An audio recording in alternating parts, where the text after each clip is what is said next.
Okay, great. Thanks so much, Pete, for that great overview.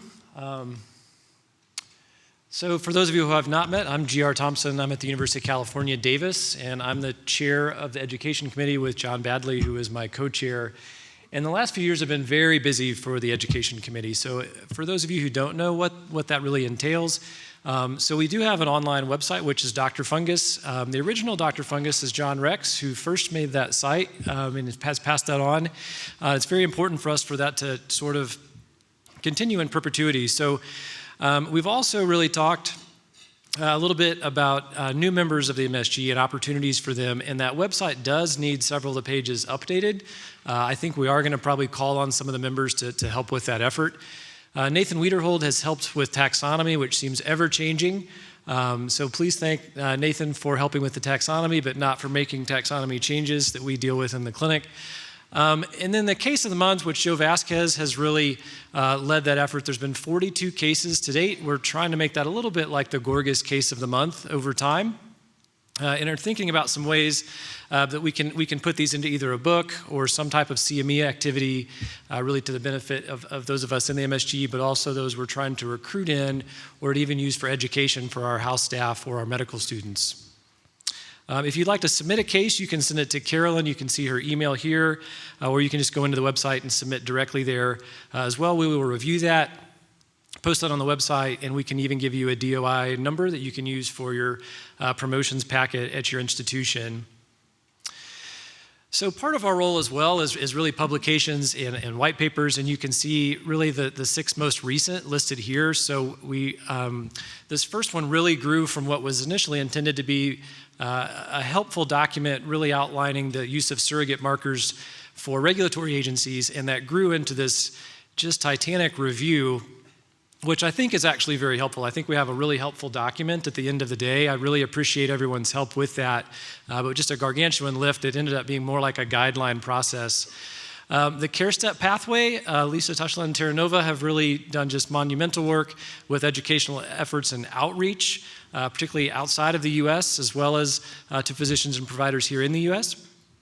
So this Care Step pathway was for the diagnosis and treatment of COVID-19 associated invasive fungal infections in the ICU.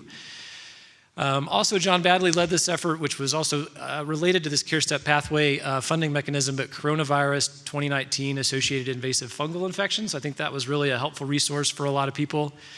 Also, we've gotten involved with the stewardship focus. That's a big part of education for our fellows, certainly. They go through the IDSA stewardship curriculum. But antifungals have been really neglected in that arena, so I think this paper has really been important as well as core recommendations for antifungal stewardship. It's really just a consensus statement by the MSGERC. And then you can see clinical mycology today. This was really the summary of the 2018 meeting. Has it been that long? That was in medical mycology in 2020. So we are hopeful that this meeting can also turn into some sort of state-of-the-art, state-of-the-field consensus statement after this meeting. And then very early in the COVID epidemic, we put together this initial paper just to try to warn clinicians to look out for what we thought would be invasive aspergillosis. And unfortunately, we're right that these post-viral ICU patients do get bad fungal disease. So these are just some of the recent publications by the MSGERC that we wanted to make you aware of. We've also done a number of virtual collaborative webinars, and you can see really these have grown in number over the last year or so. So you can see the title of these on the left, really Pathways to Discovery in Clinical Mycology. That was in April of 2021. 89 attendees, which was pretty good really for our first effort with this type of format that grew over time. In November of 2022, COVID and fungal infections, a lot more interest, up to 298 people registered for that. Which is really just a fantastic growth rate for this educational effort. And then on novel antifungal therapies and stewardship, again, we need to focus on stewardship with these agents, 342 registrants, and then again, increased to diagnostics and update with 376. So we've seen very fast growth for this type of effort. I think we've really expanded our reach with the use of social media, email blasts. So I do think this is really a good mechanism for us to really get our message and our educational mission out to the interested parties. Okay, so this is a little bit of a busy slide, but it really summarizes the majority of the things we've done over the last 2 years. So on the left top corner, you can see the websites. There's COVID and fungus. I mentioned the Dr. Fungus website. There's also a fungus education hub. A number of publications. I already mentioned those 6 on the prior slide. Care step pathways and algorithms. So there's the Kappa care step pathway I mentioned. And also there's been a lot of interest in the endemic mycoses. There are a number of different surrogate markers or biomarkers. Which ones should be used? What's the algorithmic approach to the diagnosis of these infections? Those are in the final stages of being wrapped up, so you'll see those hopefully soon. So please do attend those sessions or click on those links. And then patient videos. I think this is really a neglected part of outreach that we've not spent a lot of time on in the past, but these are patients who are afflicted by these different diseases. These patient videos have really, these patients have been interviewed about really what did they experience during the course of their infection, what was it like to take these medications, and really how to voice their experience. And I think that the patient's voice, we saw, I think that was Tom Harrison yesterday that really gave the Cryptococcus patient's voice. That does really add more of a human touch to these infections we take care of, and I think does help certainly with funding, and also if you have a center for certainly endowments as well. Caregiver resources. So there's been a Kappa caregiver handout. We've had some faces of fungal disease, infections that were also relation to patient videos, been very helpful resources. A number of CME activities. We've really tried to spread the number of speakers around to the MSG group to really try to invite a lot of you and your expertise to participate in those. So thank you so much for that. There's another 2 coming soon, invasive candidiasis and also community-acquired pneumonia. So depending on where you practice, the endemic mycoses can be certainly big problems. In California, about 25% of all of our community-acquired pneumonia cases are actually from cocci. The CDC has recently looked at histoplasmosis in the Midwest. I won't steal, their data is not published, so I won't tell you what the rate is, but it's much higher than I would have guessed. So the approach to these CAP algorithms is really going to be key. They've been totally overlooked. They're not on the current IDSA CAP combined ATS guidelines. There's no recommendations about when to test for these. So I think that is going to be a bit of our focus for educational initiatives, how we should approach that. Infographics, you can see here, and Elon will talk a little bit more when he mentions social media about the mucormycosis infographic he put together. Invasive candidiasis as well. There's been a number of different Twitter events. I can barely tweet despite, I guess I'm in middle-aged mycology. I'm not young mycology, but I'm not on Twitter much, but I'll do my best, Elon, for the next one. But they've been very well attended. I think that's really helped us grow. I think a number of people that are here probably were first reached out and contacted by Twitter or other social media platforms. So thank you all for the hard work you do that is not unnoticed. International initiatives, we've really tried to increase our presence with that. We've had certainly the IFA color coding document that came out during the middle of the mucormycosis problem in India when there was a lot of stuff on the news about yellow fungus, black fungus, brown fungus. So this color coding document came out as part of that initiative, which had pretty good uptake, certainly in India. A webinar with a number of different formats in invasive fungal infections in Latin America. I think Luis has done one. I think Marissa has done one of those as well. Healthcare disparities, that's really something that's important to obviously us in infectious disease. We've really tried to reach out to some of these different communities. There's a number of different video series. All of the videos I've mentioned are on YouTube and on the website here. You can click those and have a listen, show it to maybe your team before or after rounds if you're interested. Live events, we've had the virtual collaborative for Kappa. We've had a number of MSGERC grand rounds, which we do want to increase those. We're trying to find really the sweet spot to not have those so often that people start to skip them, but just enough that people remember who we are. And then social media, which Elon will go through here as well. So just to say a few more words, and I know it's getting late for everybody, but the Grand Rounds webinar series, you can see the 3 here that we've done over the last 2 years. Challenges in invasive candidiasis was very successful. Pete really led that one. You can see 305 people were registered for that. Cryptococcus, updated management strategies, John Badley, Jeremy Walker, 333 people registered. And then just recently, invasive mold infections, I think was just a couple weeks ago with Nathan, Tom Patterson, Jeremy Gold, so 259. So we're doing really well with our reach with these and our educational efforts from these different formats.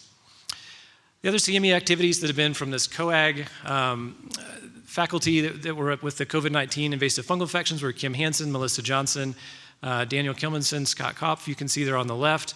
Very well attended. You can see over 5,000 participants for that one in the bottom left. So these have been very successful. So we are really hoping to increase these and maybe have these twice a year as well. That was followed up by this expert guidance on cases from the community that Demetrius, Hong Wen, and I did. 7,000 participants in that. So I think these have been very successful efforts for our reach as an educational committee. So I'll let Ilan come up here, and sorry if I've talked a little fast, but I'm trying to get us out of here before it gets too late. So thanks so much. Thanks, GR. Really so impressive. So I won't take up much of your time. I just want to talk about the reach of the mycosis study group on social media. A couple years ago, Carolyn reached out to me and GR and asked me to be the lead for social media for the education committee. And basically, this is kind of the health of our social media presence right now. Basically, we are focusing on Twitter because that's where most ID clinicians, scientists, where they congregate in social media. So as of a couple weeks ago, we had 2,600 followers on Twitter. These comprise 92 countries. You can see the distribution here. The vast majority from the United States, but you can see, we do have followers throughout the world. We've had a number of Twitter chats, so we call these open mic. The first one was in 2019, and that one was incredibly successful. We had 244 participants. So these are people, so a Twitter chat is a synchronous discussion. So, we set a time and a date. Everybody comes online and uses a hashtag. What a hashtag is it indexes a tweet within a larger conversation. So I asked you guys to use the hashtag MSGERC 2022. So if anybody who goes on Twitter clicks on that hashtag, they can see everybody else who has tweeted using that hashtag. And so this is a way to create a conversation and people can talk with one another. The MSGERC account is the moderator. So I tweet out questions and then people weigh in and respond. So the first one, we had 244 active participants. So these are individuals that actually participated in the discussion over this 1 hour period. We followed this up in May of 2021. We had one dedicated to COVID-associated mucormycosis. I'll talk a bit more about this in detail in a moment, with 135 participants. We had another one at the beginning of, when was that? Sorry, that was September of 2021 with 50 participants, and then another one January 31st this year with 40 participants. So I'm going to pull out this example of the COVID-associated mucormycosis chat because I think it really demonstrates the power, the reach, and also the agility of social media. And so this was in May of 2021. So this was basically within a few weeks of there being really a surge in case reports and in media reports of cases of mucormycosis in India in the wake of their Delta wave. And so we rapidly assembled a number of participants, people who we already had a relationship with on Twitter in our community because of the presence that we've established over the last few years. Different ID clinicians, microbiologists, and specifically mycologists in India, in addition to surgeons, ENT surgeons in particular. And so we designated a time and place for this discussion. We had 135 participants, but that doesn't capture all the people that may have lurked. For example, Dr. Smith in her talk today mentioned that she learned about COVID-associated mucormycosis, or she learned more about it from hearing the perspective of surgeons in India because of this chat. And Dr. Smith did not tweet using the hashtag, which I'll talk to her about afterwards. But as a result, she's not captured in these numbers. So we really don't know how many people actually saw it.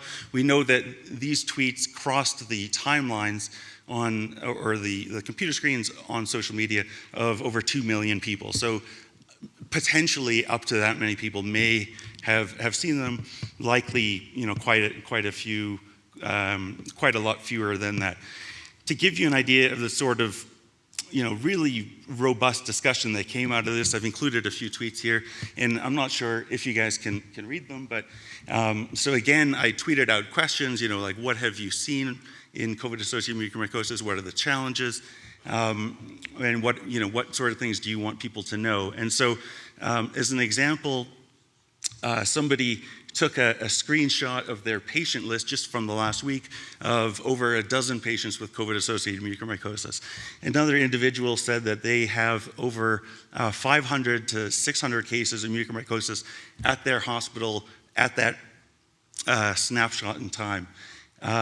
We asked about what are the challenges that you're facing, and people indicated they had a short supply of amphotericin B. They had difficulty in convincing the surgeons to take patients to the OR, et cetera. So we really gained a lot of really rich insight, and really in a time frame that was, months to years ahead of if we were to wait for case reports or case series to come out, or meetings like this to be able to have conversations. So really an incredibly agile tool.